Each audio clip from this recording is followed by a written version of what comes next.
very patient. I decided to do this intro because it's very, very important to me and everybody there. I have Engineer Cletus Ubunna Eko. He is an engineer, very reputable one, an inventor, and here to tell us one or two things about our topic today. And Engineer Gozie Carl, both of them are here in the studio. Engineer Eko, you're welcome. Thank you, Tony. God bless you. Gozie Carl, you're welcome. Thank you very much. You look like a fresher. Have you been here before?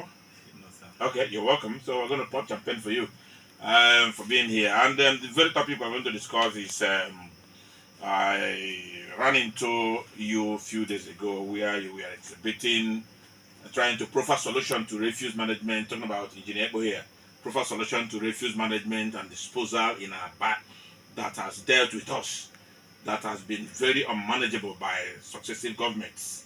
And we are expecting a new government now, new administration in the next 7 days.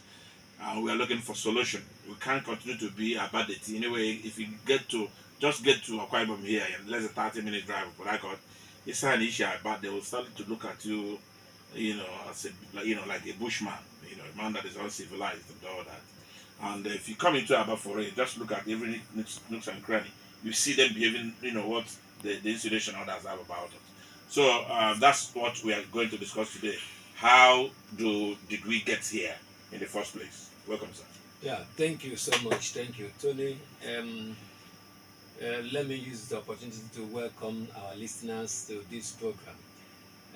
This topic is a very vital one because it has to do with waste management. Waste is a very big problem, not just in Nigeria, but it's a global problem.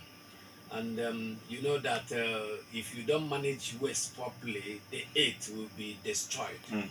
So that is why I engaged in what we call waste to wealth enhancer. So waste to wealth enhancer is a program that is geared towards managing waste, so that it's not just managing the waste, but using that management of waste to also create wealth, create job opportunities, create enabling environment that will make businesses to thrive in our country. And we have a team like Chigozie that has been introduced. Is a member of our team. Is in charge of waste collection. We have the Director General of Raw Material Research Development Center, Abuja, as one of us. Is really working with us.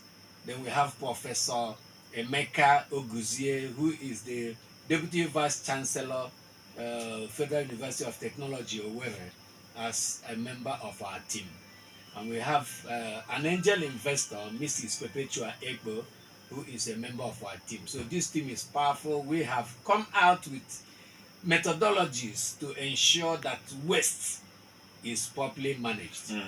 Like the one you ran into that particular day was a kind of waste disposal sorting machine, where with that, if you want to dispose your waste, you don't pack all of them inside one pack. That particular equipment has 4 segments. You have the one for plastics, you have the one for kitchen waste, that is vegetable, onions and all that. You have the one for paper. When you want to dispose your paper, you drop it there. Then you have another one for metals. All these can beer, can malt, you drink, you see people litter them. Those things, we have taken care of them via this way of disposing the waste. Okay, yes, there we met. It was the Father's Day celebration. The Catholic Men's Organization celebrated their Father's Day yesterday, and that's where I met you. Yeah. I brought you here because I saw you donating those equipment free. Had it been you sold it, you could have paid for this one now. Thank God you didn't collect money, and I know you must have done it in some other places. And I think we also need one here. We can battle with you so that we ask from the ground. So thank you so much. The Men's Fellowship, Men's Organization of the Catholic Men's Organization. That very day I was excited with what I saw. They are very united, very organized, and I saw that the equipment you donated free. I said, no, let me bring this man so that they can start creating awareness, educating our people where you can also make money from dotting up in your kitchen. Sure. You know, you exhibited it, and I said, yes, let me bring you because a whole lot of things, yeah, very cheap, but they sounds, you know, rocket science, as if you must have to go to the moon before you learn them. But there I saw you showing us those things. This whole thing about refuse management, do you think it is a thing we can solve alone by manufacturing equipment to take care of those things? Don't you think we need awareness and we need enforcement? You know, Dracula teeth, Dracula. You know what Dracula is? Those days we use that. If a movie we watch, they call Dracula. You know, where anybody caught will go to jail, because if we continue to treat it with this male teeth thing, if you like, donate that equipment to every kitchen, we will still be here. Yeah, thank you, Tony. Two ways we think that this thing will work. The first one is the sensitization, the awareness creation, which we have started. Yeah.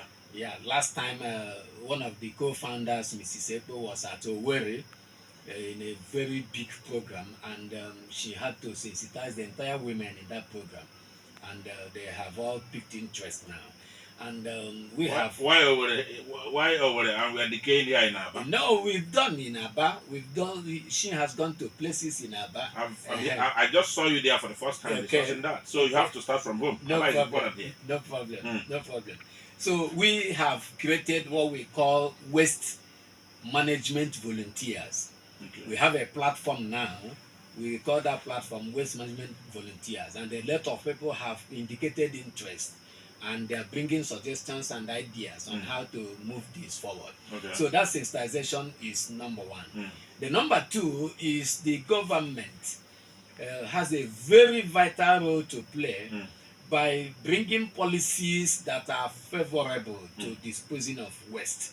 Okay. You see, when waste are disposed irregularly or unregulated, you find out that people will do it anyhow, and no matter how you talk about the management, it's not going to be proper. Last time we saw two women in Aba here disposing waste inside gutter. They were waiting for the rain to start falling, and the moment the rain started falling, you saw only two. It's a culture. Yeah, they brought their refuse, poured it into the gutter, and the other neighbor opened her own room and started pouring it inside the gutter. I want to inform the general public that those refuse you pour there is causing what we call aquatic challenge. The flood will carry them and go into the waters, into the ocean, and will cause problem to the fish. The fish you eat. And people don't know what causes cancer. Some of those things will go there, the fish will manage to swallow some of them. At the end of the day, you buy the fish and eat. You don't know that you are suffering from cancer. Yes. So that one, we want government to, bring out policies that will be enforceable too, so that people will know that once you do something like that, in fact, you are in for it. Okay, I will take a sip of a little water and we'll come back. Then, Gozie, I'll come to you. But my colleague just came in, Kelechi Young. Kelechi, you're welcome. Thank you. Thank you so much. How is the weather out there?